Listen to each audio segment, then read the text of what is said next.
கண்ணா இன்னைக்கு வந்து நம்ம லாங் வவல் பார்க்க போறோம். இப்போ ஐங்கிறது வவல்னு உனக்கு தெரியும் அப்படிதானே? லாங் வவல் அப்படின்னா அந்த உச்சரிப்பை இன்னும் கொஞ்சம் இழுத்து சொல்றது. இப்போ பாருங்க, இது ஐ, இது ஷார்ட் வவல், ஷார்ட்டா சொல்றோம் ஐ அப்படின்னு. இதே ஐ அப்படின்னு இழுத்து சொன்னோம்னா அது லாங் வவல். இப்போ பாருங்க, ஐ, டைனி, ஷைனி, ஸ்பைடர், சைலண்ட். இந்த ஐயெல்லாம் நம்ம என்ன சொல்றோம்? லாங் வவல் இதெல்லாம். சரியா? இந்த வேர்டுல வந்து அது நம்ம லாங்கா உச்சரிக்கிறோம். இப்ப டீச்சர் ஒய் வந்திருக்கு, இது வவல் கிடையாது, ஆனா நீங்க லாங் வவல்ல சொல்றீங்க அப்படிங்கிறீங்க. இதோட உச்சரிப்பு பாரு. ஒய் இந்த இடத்துல பாரு, எம் ஓட சவுண்டு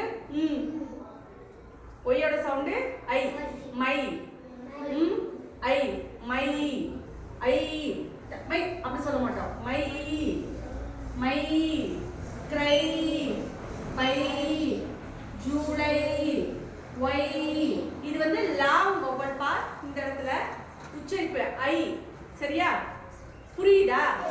பாருங்க, ஐ இங்க வந்திருக்கு, இதுவுமே நம்ம ஐ இந்த உச்சரிப்போம். சரியா? ஈ வந்து சைலண்டா வரும். இப்ப பாருங்க, பை, டை, லை, ட்ரைட். இது வந்து லாங்கா உச்சரிக்கிறோமாப்பா? உனக்கு புரியுற மாதிரி இப்ப சொல்லியிருக்கேன். நீ பெரிய கிளாஸ்க்கு போக போக உனக்கு புரியும் இதெல்லாம். என்ன கண்ணா?